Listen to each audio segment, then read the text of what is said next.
Good morning, and let me commend the article published in the bulletin. I just noticed that this fine message was put out 2009, February the 8th, 2009. Kind of know what the significance of that time was, sort of a precursor. And I think this brother who had, I'm not sure who Kerry Duke is. All right. Well, we may be able to look that up. I'm interested. He has done a good job in tracing out biblical principles that are really to the point of the sorts of things that have been faced. I guess actually probably starting along about that time with a temporary reprieve, but things have been developing. Well, we're not getting into that except to say that the passages of Scripture quoted here, I think, were quoted in proper context, and they're right on the money, you might say. Excuse me. If you don't mind to lubricate my voice a little bit, I might partake of this coffee occasionally.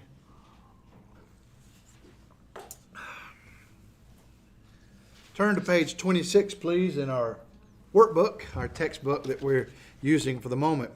Now, as was alluded to in prayer, I appreciate it, by the way, we are preparing ourselves to do personal work.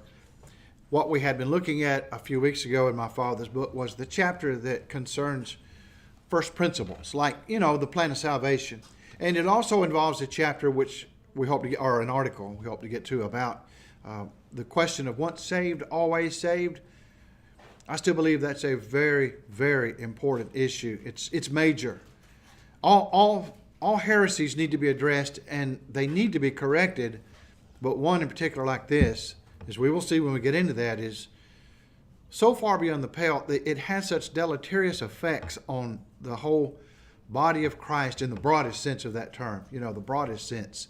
Even thinking of any outside of the Lord's church who've been obedient to the gospel, people who are attempting to follow Jesus, when they are infected with the idea that, hey, I can get saved and then pretty much I'll get a pass on anything else I do. And that's what it boils down to. I know there are theologians like to logic chop and split hairs and say, oh, no, once you're sanctified, once you have accepted Christ in your heart, you won't live that way. Well, they know better than that.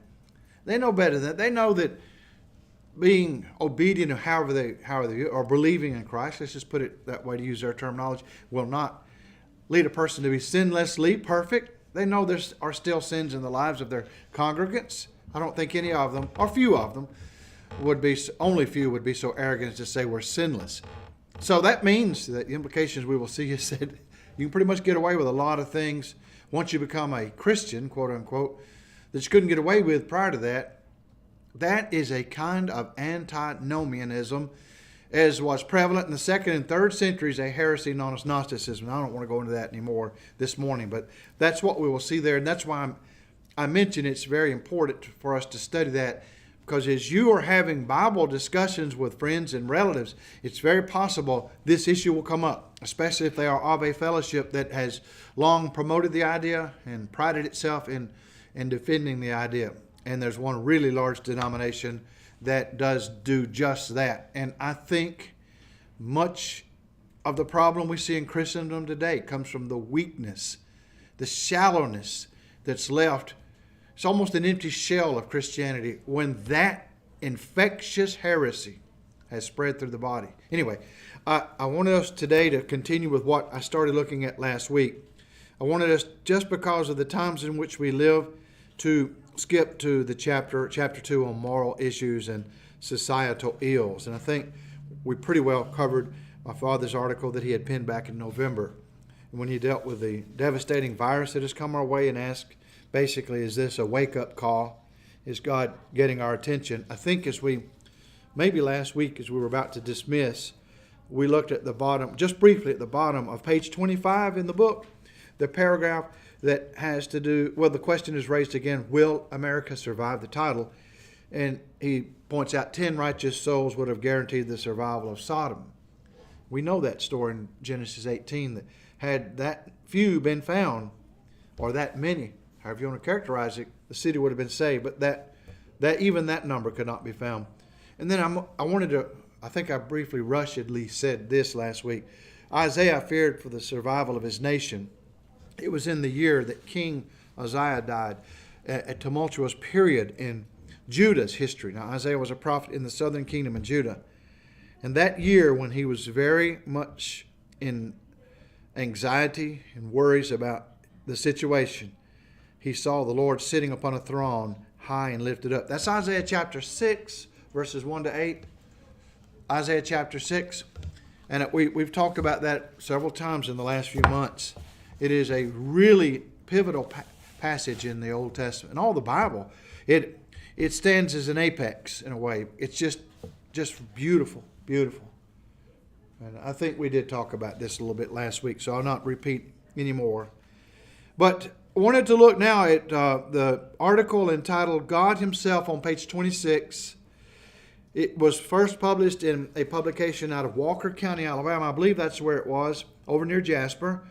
I think it was actually Brother Gus Nichols at the time, editor. I may be mistaken about that, but it might have been one of his brothers, Hervey Nichols, but I think it was Gus, the earlier days. Way of Salvation, September of 1965. So that kind of dates it, but listen to his words. Our complex society continues with an effluence of seemingly insoluble problems that strain the nerve and vex the soul. Each new discovery brings its own weight in temptation, fear, and or destruction. Space prohibits our discussing the numerous scientific advances which bring with them thorns as well as roses. Considering the time period, we know there were major upheavals, societal upheavals in the 60s. Now the key year we've said over and over, because we borrow this from the cultural observers, the historians, was the year 1968, when the climax of the Cultural Revolution, I think, was reached. But it was building up very strongly in 65 and could be felt by right-thinking people all around the nation. And my father was concerned about many of the trends that he saw then.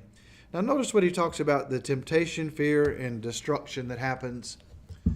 You have to remember, too, that this is in that very deadly decade when there were assassinations of public figures such as Kennedy and Martin Luther King Jr. and others, Kennedy's brother. I mean, it was just seemingly one piece of bad news after another, and many were fearful at the time. And so these words, I think, kind of fit into that general background or time period. One of the things I noticed here was he talked about the numerous scientific advances which bring thorns as well as roses. Very likely at the time he had in mind, nuclear arms. That was on everybody's mind, especially over against the threat of the Soviet Union. But I think those words are still just as applicable today. Not so much that we worry every moment about a nuclear holocaust, but we realize that technology has brought about, particularly in the area of communications, blessings and cursings. In the area of communications, radio and television have kind of now subsided into in the background importance, and you have, I think very few people probably still have landlines hooked up in their homes, old-fashioned telephone. A few may, but it's probably a rare thing. I don't know the statistics, but I would guess most of the younger generation relies on the smartphones, Now, there is a blessing there. You can carry a phone around with you. If you have car trouble, you can call for emergency help, right? Isn't that wonderful? Call a friend, call a loved one, and you didn't have to go use a quarter pay phone. It many advantages. There were roses there, but there were thorns we have found in the roses. The thorn being certain bad actors can be the oligarchy or oligopoly over the control of the airwaves, the frequencies that are employed for smartphones, and can decide what can and cannot be sent and received over that. So certain kinds of social media can be shut down just at the dictates of the big boys. So we see we've all become so dependent on that. There was a blessing at one time, it seemed like. You could organize rallies by means of that, good rallies, and godly people could come out and hoorah for godliness and Jesus in 2020, that sort of thing. But it can also be used to stifle speech. So I think that sort of thing is still just as applicable as it was when he probably had in mind, the weaponry that was used in carnal warfare But it certainly would have to do with all of these things today where we have mixed blessings. And then he goes on in the next paragraph to say, advantages in education have produced raw materials from which secularism is formed. I'll stop there. And of course, that's an obvious statement, obviously true. And I don't have the stats before me. I've seen them in the past. I just don't recall them particularly, of the number of people who have graduated from a college today in the United States or university in comparison to, say, around the beginning of the 20th century. So few had actually gone to college. And it was a good country back then. It was a good country, good society. We thought, though, by getting an advanced education beyond the high school, you could learn a lot of good things and make you a stronger, a better wage earner, maybe a better citizen. You know, those things were in their thoughts. The question, of course, is, what will the curriculum be and who will control it?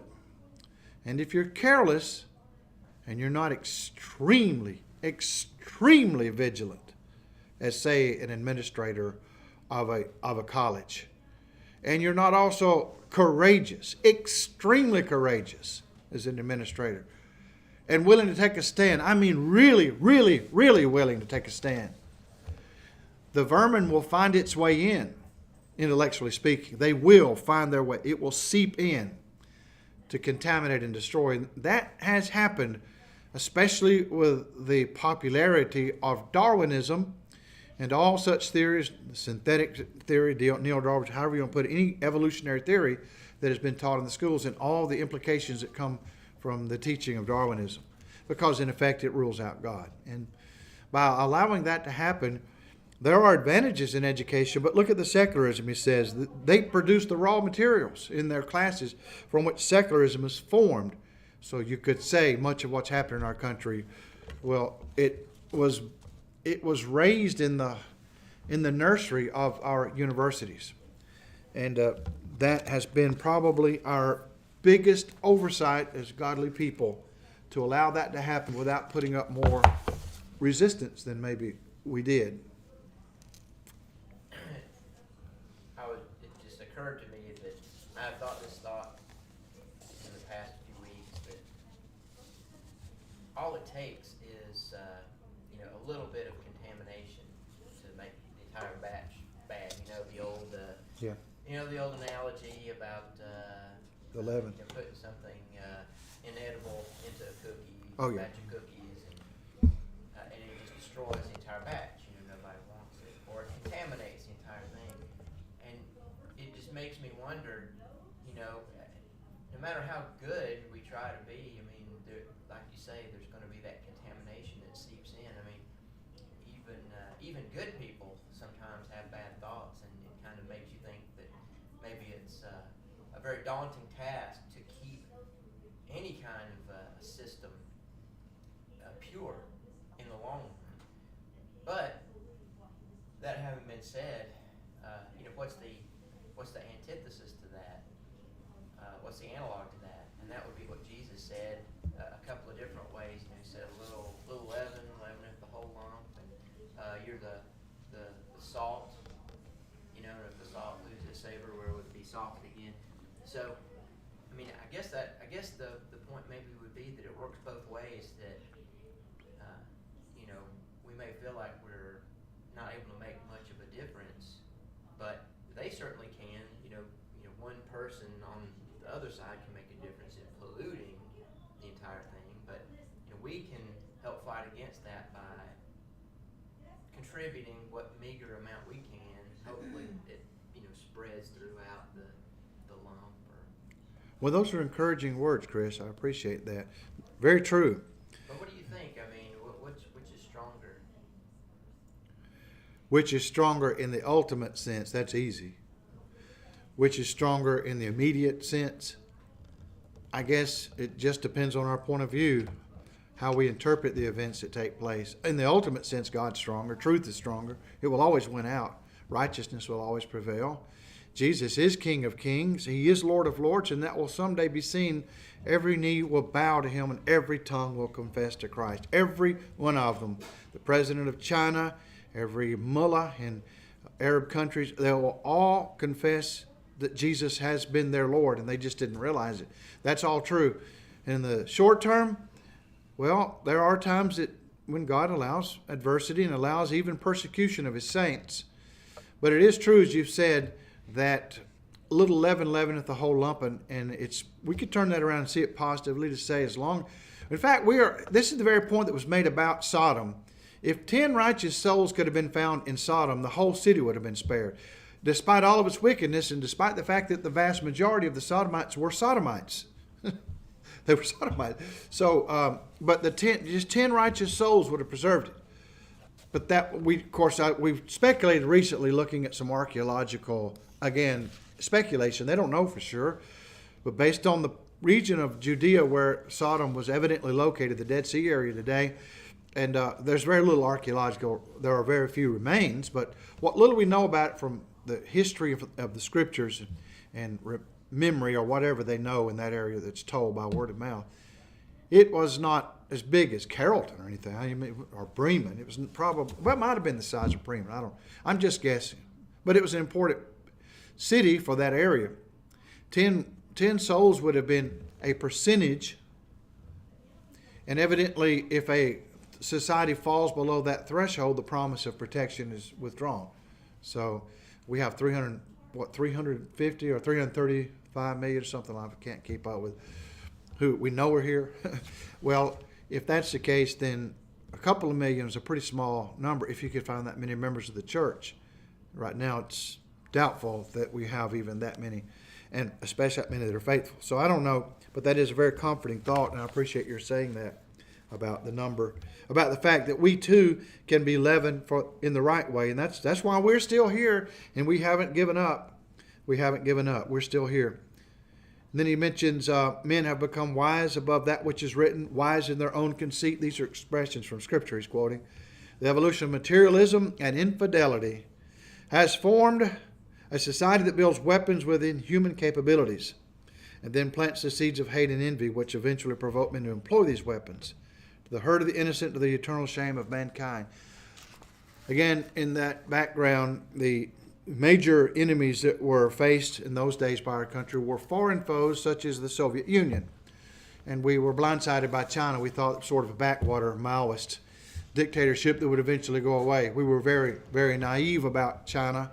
I think especially Richard Nixon, in my opinion, was extremely naive about opening up to China. Well, you pit one against another. We thought it was to our advantage to pit the Chinese against the Soviets. But in the long run, you create a monster that you probably wish you hadn't. But that was what we worried about. And so he's talking about the evolution of materialism.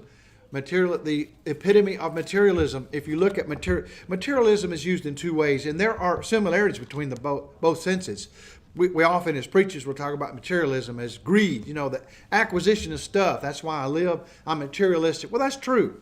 But materialism is also a philosophy of life.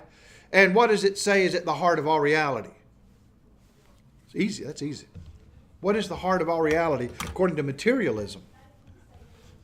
Materialism. What is the heart of reality? Matter. Material things. That's where it derives its name, materialism. It's matter. It's also known as philosophical naturalism, from the same idea that all there is nature. It denies a transcendent realm of reality, unseen realm, unfelt and untouched. The realm that was prior to the beginning of this universe, which we can state forthrightly is temporal. It had a beginning in time. That can be established, that the universe had a beginning in time. Evolutionists, some, if they haven't thought it through well, will try to propose the very strange and incoherent idea that the universe created itself. I mentioned that not long ago. I just want us to think of that alternative. Just consider that as an option. The universe created itself. The difficulty with that is, real logical difficulty, is that in order to create itself, it had to do what first? It had to be here. It had to exist before it could create itself. But by definition, there was nothing but the void. just the void, nothingness. Now, nothingness is not space in Euclidean terms, just because space is a thing. Space is an entity related to time and motion. It's a concept of physics. Space is a thing. Space is real in the physical realm. So they cannot argue it was just empty space. It was absolute nothing. Nothing. And yet there was supposedly a fluctuation in the void, which is just highfalutin terminology for saying something popped into existence for no reason. But if it popped into existence from nothing, then it was created by nothing. So nothing created itself. Nothing created the universe, which is impossible. That there was absolutely nothing. So now that's just a philosophical way of looking at this issue. But if you go to the physicists today, they're very confident in the fact that the second law of thermodynamics rules out any other proposals, such as the oscillating universe theory, which is Hinduism warmed over and brought into our science labs. The idea that you have a big bang, and then the expansion of the universe slows down, and it crunches back on itself, it bangs again over and over for eternity, back and forth. Well, the second law of thermodynamics is applicable in every aspect of the universe. And it always shows that energy to do that is running down. So even if there had been oscillations before, they couldn't happen forever. The amount of hydrogen in the universe, it's continually being converted to helium, and we know of no mechanism whereby helium can be converted back to hydrogen in significant quantities. If the universe were infinitely old, it would be all helium, but it's not. It's mostly hydrogen. There are a number of evidences to show this universe had a beginning, and therefore materialism is bankrupt in that sense. And it also, when you look at the human side, materialism implies there's no such thing as good and evil. No morality. It's all relative to the wants and desires of individuals and strong groups within societies. That's the way they view so-called morality, which is no morality at all. So materialism has those two senses. And the epitome of materialism today. There are various forms taught in the schools. Sometimes you have the old-fashioned secular humanism of the past, of the 1970s and 80s. And, there were actually manifestos of humanism penned by some of our elites in our universities then. But the vast majority today are on board with the old-fashioned Marxist variety of materialism.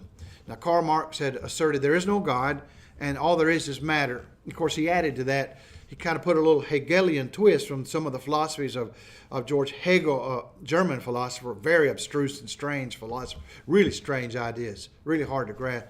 Basically, it's that everything's in process of evolving and changing, all the universe, and it's kind of like a divine thing. So it's sort of like, it's kind of a pantheism. Now, the Germans wanted to back off. They wouldn't think of themselves as being like a Hindu, but they were. They were thinking in Hinduistic sort of terms. So anyway, it's dialectical materialism. It's all matter, but it's matter that wants to become. So and you can critique that for what it's worth. But the strictest form of material, many of them don't push the dialectical side. They just push materialism. That's what's taught in our schools. That's what's accepted by the elites of our society. That's the basis, which is no basis. That's the basis of law and government in the United States and in most of the West today, which again is no basis. There's no firm foundation. And that's why we see all the turmoil we do, because materialism has become the dominant reigning philosophy and not theism, in the beginning God. So, I've talked about that a lot. That is the issue. Chris, do you have a comment? I'm sorry. I'm sorry, I just kind of got caught up in that thought. Let's go back to 26 here. But he mentioned materialism, and while if he had only then known just what was coming, he mentions evolution of materials and infidelity. Of course, infidelity is just lack of respect for the moral law, which that goes hand in hand with the point of view that all there is nature when men reject God. So, anyway, he says, only an incurable optimist would argue that our world is not facing fearful and awesome times. One of the things I guess I take courage from is the fact this was written in 1965. Well, he was right then, and the world is still here and the nation is still here, although undergoing severe difficulties at the moment. But that was true that, you'd have to be only an incurable optimist. In times of great adversity, the hearts of men begin to fail because of fear. Luke 21:26. And in the context, as I recall, Jesus is here. He's talking about a couple of subjects, that they were related to one another. one of the subjects, and it sort of weaved this other subject in and out of the main discussion about the destruction of Jerusalem that would occur in AD 70. The Jewish people, the Jewish nation, would have so filled up the wrath of God that it would be full, and he would be done with them as a nation. He would be over and done with them as a nation. They had had their relative autonomy, even under Roman rule, relative autonomy, vassalage relationship, sort of like we are experiencing in this country today. They were vassals to a foreign power, but they had relative autonomy within the society. But that would be completely stripped away. The Roman army would come in and invade militarily and bring about a siege of Jerusalem that was the worst ever known in history. Horrible hunger and the kinds of stories that are told of women eating their children for starvation, and that sort of terrible thing. And they brought it on themselves, Jesus warns about. These things are coming. Jesus is saying this in the 30s. So about 40 years later, these things would happen. Men's heart failing for fear and for looking after those things which are coming on the earth, for the powers of the heavens shall be shaken. And that kind of language is used a lot in the Old Testament. The powers of the heavens shall be shaken. Not literally that, the heavenly bodies will fall. But the power of the heavens would be a figure of speech for powerful people and governments and societies. And all that would happen, and it would fall apart. Men's heart would fail because of fear. So these words are appropriate for 1965. But how much more today, we would say. What is the answer to it all? Are we to give up in utter despair? No, for there is God. I just stop and ponder that statement for a moment. And he'll cite a passage here that, incidentally, I have heard repeated several times lately by diverse sources on the internet. People are discussing our situation today. Psalm 27. I had fainted and this is verses 13 and 14. I had fainted unless I'd believed to see the goodness of the Lord in the land of the living. Now we can say we know we'll see the goodness of the Lord when we die and go to heaven. And that hope is something we should cling to and never give up on. But the psalmist says something further. I think if we take it in context, he's saying, I would have given up, but I haven't. I hope to see good things in the land of the living, even in this life. I would have fainted. Wait on the Lord, he goes on to say. Be of good courage, and he shall strengthen the heart. Wait, I say, on the Lord. Well, what do you mean by that, psalmist? Wait on the Lord. Well, the idea of waiting suggests to me being patient and allow the Lord to develop his plan. And by being patient, I would think it means all of us need to be very careful not to judge this situation prematurely. Not to think we know, woe is us, all is lost. Yet, we shouldn't think that. Although it's a natural tendency when there are major threats to your way of life. But to say, God, who knows everything, has a plan that he's working out. I was just, again, looking this past week at the Old Testament book of Job. You would all do well. We would all do well. Go back and look at it again. Just, at least touch on the highlights of it. And you remember how well Job had been blessed because he was a righteous man. Ancient times in the patriarchal era, he was a follower of the Lord. He was sincere, a good man. Such a good man that he could even say, I had made a covenant with mine eyes that I would not look on a maid. A maid is a virgin girl. And what's he saying? Well, don't tell me the Old Testament allowed a thought but only forbade the action. That's not true. The Old Testament also forbade the thought. And Job knew it. It's the same as when Jesus said it's adultery to look upon a woman and lust after her. Well, Job knew that, and he said that's how righteous he was. He had his wife, and he would not even look at other women and think bad thoughts. So he was a paragon of virtue. And then, what happened in heaven? Anybody want to tell that? Briefly say what happened in heaven that changed everything for Job.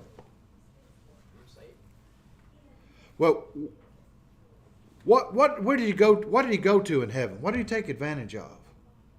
Well, didn't he? What was going on in heaven when he entered in? You're right. Satan entered into heaven. I mean, didn't he say that, you know, if Job didn't have all these things, he'd Well, betray you? remember what was going on. What was the scenario when he entered? Where was he? With a private conversation with God? No. All the sons of God had gathered together. The angels. It was like a convention, a rally of the angels, an angel rally in heaven. And Satan entered in among them. It happens that way. You know, the bad guys wanted to take advantage, so he entered in. And God saw Satan, and God himself was cognizant of Job. Have you considered my servant Job? There's none like him in all the earth. And what was Satan's response? I mean, if he didn't have everything, if he didn't have a happy... Of course he serves you, Lord. Look at all the stuff you've given him. You take that away from him, he'll curse you to your face. He only serves you out of self-interest. He's a rich man, a very rich man. He has a lot of popularity and fame. He was well-to-do, well known and respected, like a politician, a respected politician, very popular before all this happens. And what does God say to Satan? What does he allow him to do? Anything except kill him. He allows him to take away everything he has. Now, we don't know. Maybe at the end of his life, Job learned this, but when it happened, he didn't know that was going on. Here he is at home and having a wonderful family. All his kids seem to love each other. They're together in the house having a feast. All his children having a feast together. Now, that's a new one for a lot of families. I hate to say some families are not that close, where it'd be an unusual thing for all the siblings to get together and just enjoy a meal together. They're not that close. But this family was, and Job was proud of them. And all of a sudden, a whirlwind. Where'd that whirlwind come from? It hit the house fell on and killed all of his children, just like that. Where'd the whirlwind come from? Well, what did God tell Satan he could do? He said you could take everything he has. Don't take his life. He did build that hedge around it. You can't take his life. Well, this tells me in some way I can't comprehend. Although God is in charge of the world, Satan has some minor providence, you might say.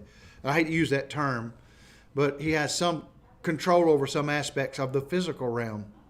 And Satan somehow got into the secondary causes of weather, the laws of nature, and brought that whirlwind at that very place and killed him. And then, of course, the Nabateans were incited. These were the Arabs. Marauding tribes came in and took all of his flock away all at once. They were inspired to do bad.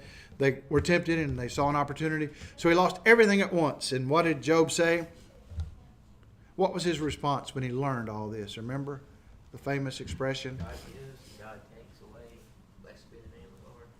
The Lord giveth, and the Lord taketh away. Blessed be the name of the Lord. But as it proceeds in the book, he has his counselors, his friends who come to try to figure out what happened. This is a hard thing to understand. Job, we thought you were a good guy, but good people are not treated this way. Why, the Lord you did something bad to let this. Obviously, the Lord's punishing you.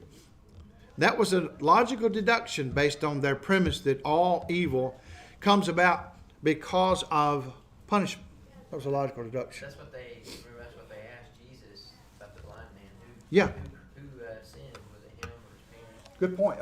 In John 9, that was that same assumption that has been made by humanity throughout the ages. It must be that you're wicked. And Job did not claim to be sinlessly perfect. In fact, I think he recognized that he'd been, the sins of his youth. But now he was an upright man.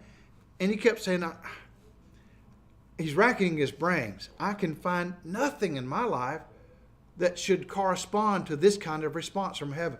That God would send this calamity on me. I've done nothing like that. Well, it made his friends mad. They thought he was being arrogant. The very idea, you're too self-righteous. If you just come clean and admit it, God might restore you to your former state. Well, I've done nothing, he said. And then my point I wanted to get to was how Job finally gets to where he implores God. He asks God, why? He keeps asking this, Lord, why? If I only had an advocate. I know that my Redeemer lives, he said. I know I think it's goel in the Hebrew. It's like an advocate or a lawyer. I know that my attorney lives. He's going to make my case for me. You know, that was kind of prophetic because we do have such a goel now in heaven. And when we pray to the Father, the Son, Jesus, is right there and He intercedes. Jesus hears our every prayer to the Father. I forget that sometimes that I mentioned the other day in a sermon, but He hears it and He intercedes. Well, there is a Redeemer. And Job says, I want my Redeemer to plead my case. Lord, I didn't do anything to deserve this. Why did you bring it on? I can't figure out for the life of me what sense it made to allow this to happen. I think it's chapter 37 where we have the most sublime words of all. The answer that the Lord answers him out of a whirlwind. You know, people put out a lot of pretty interesting animations or videos, some with actors. I think there was actually a movie about Job that was put out. I've seen excerpts of that where God answers Job out of the whirlwind. And what does He ask Job? What kind of questions does God ask Job? You remember? Where were you when I created the world? Exactly. Now, Now, who are you to ask me? how does that question fit the circumstance? In other words, Job asked, why does this happen? How does that question fit? God's question. How does it fit? How does it give an answer? How's that question an answer to Job's pleas to tell him why? It kind of makes me think of God saying that your ways are not my ways. My thoughts are higher. Exactly. Brothers and sisters, this book is in the Bible because it's, James said, you've heard of the patience of Job, and you've seen that afterward that the Lord is gracious. Job was enduring terrible afflictions of the loss of everything, except for his own life, and that he wanted to go away. He wanted to die. He was in such despair, such agony, such anxiety, and just sheer despair. He didn't even want to live anymore. But he was restored in the end. But even if he had not been, God's answer is to say, I'm all-knowing. Everything I let happen is for a good purpose. It's for a larger purpose than just the concerns of an individual life. So we take that and we see that it's applicable to the things that occur in our day. We know God has a master plan.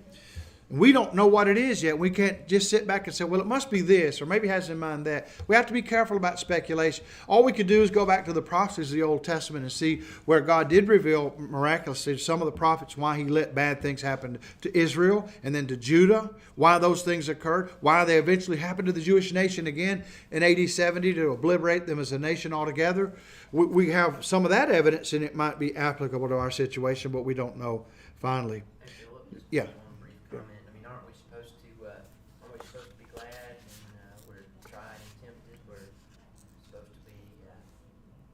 James 1 says, we're to be thankful when we fall into temptation. We wouldn't even know about Job if it hadn't been for that. Wouldn't have that example if God hadn't let that. And that's probably why He did, because He was proving a point, not just to Satan, but to us as well. Oh yeah, it's probably the oldest book in the Bible, by the way. Job probably antedates all the books of Moses. The events that took place are probably some of the oldest events. Many think he lived around the time of Abraham in the patriarchal era, probably in the area of Arabia, in the Arabian desert. And this book's well known throughout the ancient world, the idea of Job. And just one more thing, and that is that thinking about all those things and about events that are happening now and the events that were happening to Job, who are the people that we do document? Who are the people that we know of as the people that were alive during tumultuous times and that made courageous choices and that are worthy of lauding, and so maybe that's part of it too. We don't remember people and the things that were done during periods of prosperity. That's just kind of everybody's on the autopilot. But when tough times come and people have to make hard choices, that's when people of character step up and do things that are worth remembering and worthy of historical record. Seems like. Yeah. So maybe that's what we're in now. We don't know.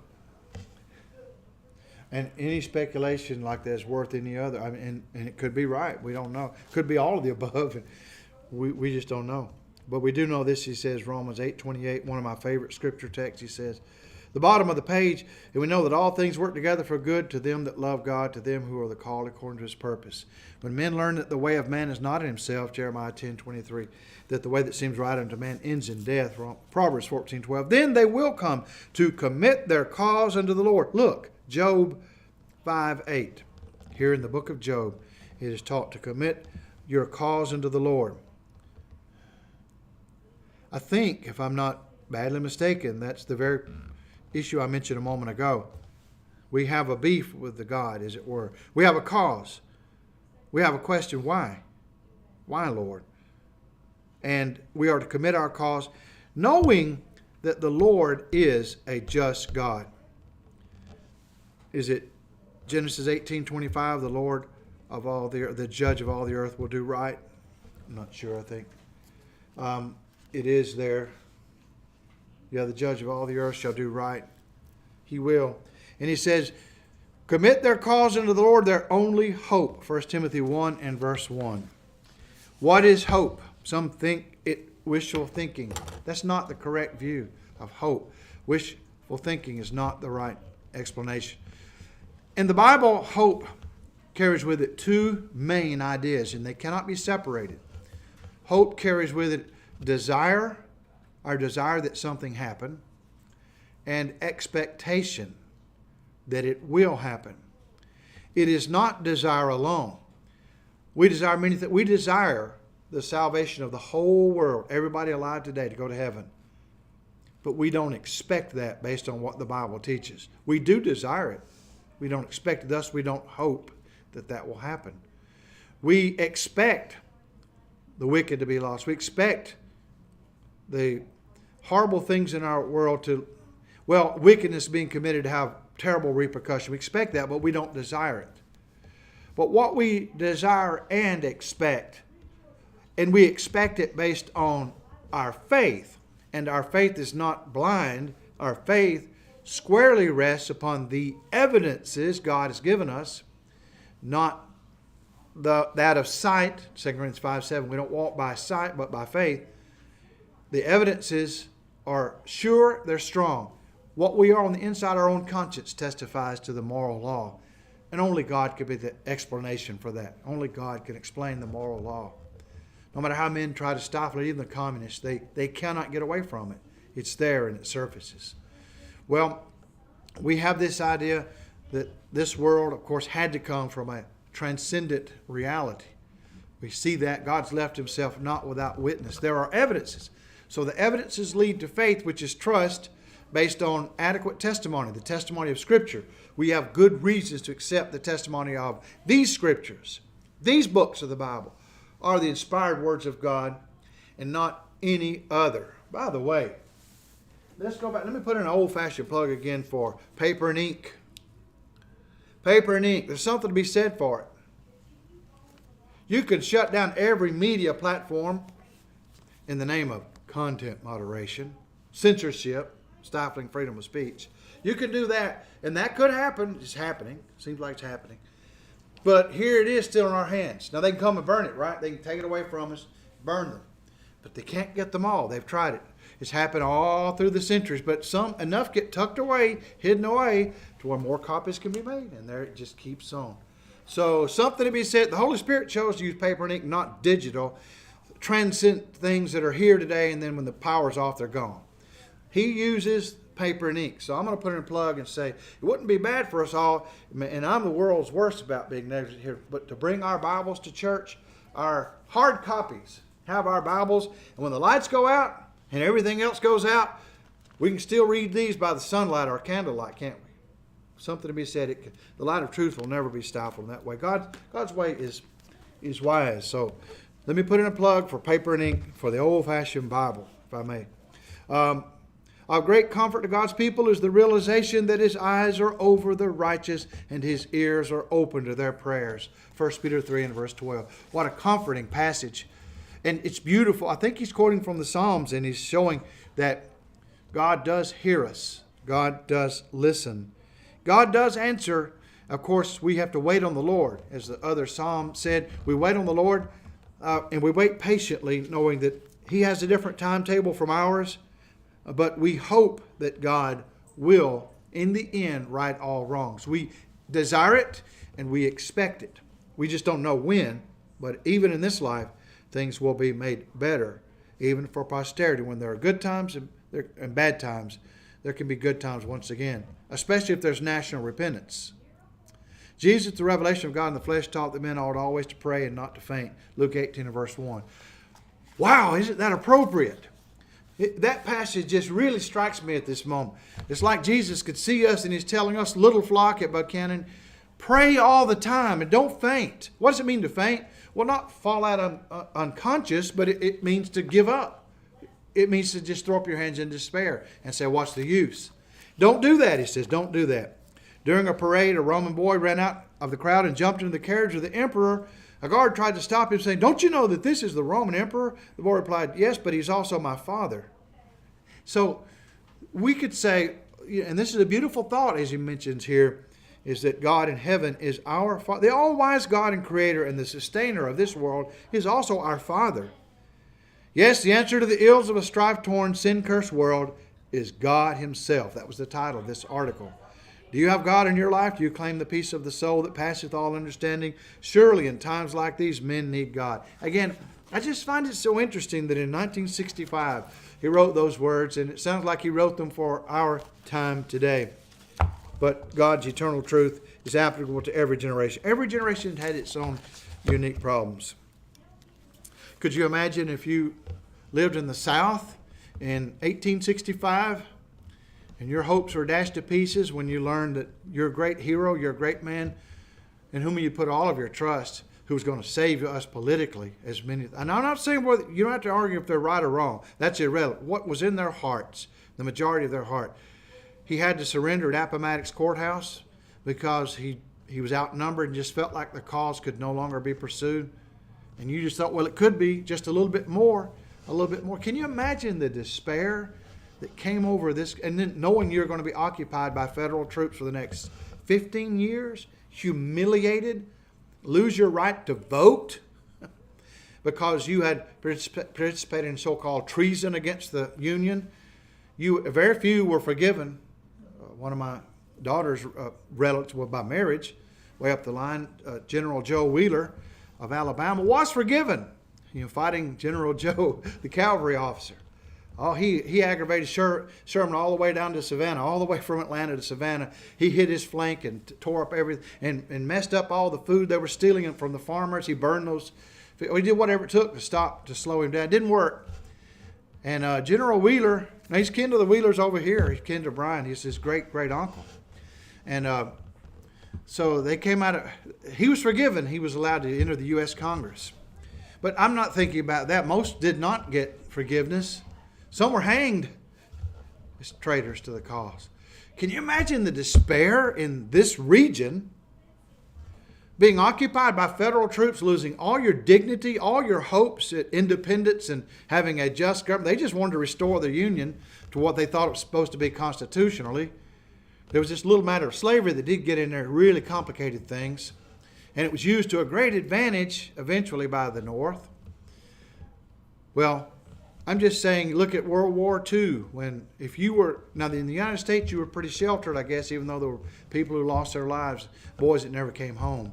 What if you lived in the middle of Europe, the World War II era, and you were under Nazi domination? That's bad. But then what if it were even 1,000 times worse? You were living in the Ukraine in the 1930s and 40s under Stalinist domination, which is 1,000 times worse than National Socialism. It only has an appeal to German types, not much appeal to anybody else, but this is worldwide communism that appeals to everybody in the world. All those disaffected, envious people of the world who've been whipped up into vengeance and hatred for others. Well, we can only imagine what people have been through, and then they've survived and come through that. And the sun does shine eventually, and it could be quickly, and it could be years, but it could be days. We just don't know. We just have to trust God and know one thing. I may discuss this more in a moment from the pulpit, the Lord willing. We've got to be courageous above all things. I'll say some more about be courageous. What's the worst they can do to us, Chris? Make us do ourselves. That's the No, they can't. Jesus said they can't. Jesus said they cannot make. Now, we can follow their blandishments. They do tempt. This is the Chinese Communist way in particular. Honey traps and things. I predict over the next few years, immorality will be a lot worse than it has been to this point, because that's typically used. It's the carrot and stick. And I saw that firsthand in my work in Cuba, that the people are kept in control not so much by the thread of the stick, but by the blandishment of the carrot, you know. And anyway, there's a lot of immorality there, and that kind of is mind-numbing. It's escapism from the fact they've lost their dignity and freedom. So I predict that may happen. But they cannot cause us to sin, because Jesus clearly says in Matthew 10:28, fear not them that... What's the worst they can do? Kill the body. They cannot do any more. Now, if we do succumb to temptation, that's our individual faults. But they can't make that happen. They can put the temptation out there, which they will do, but they cannot make us succumb. That's our individual choice, and with God's help, we can overcome the temptation. Well, I guess that's a good note to stop on.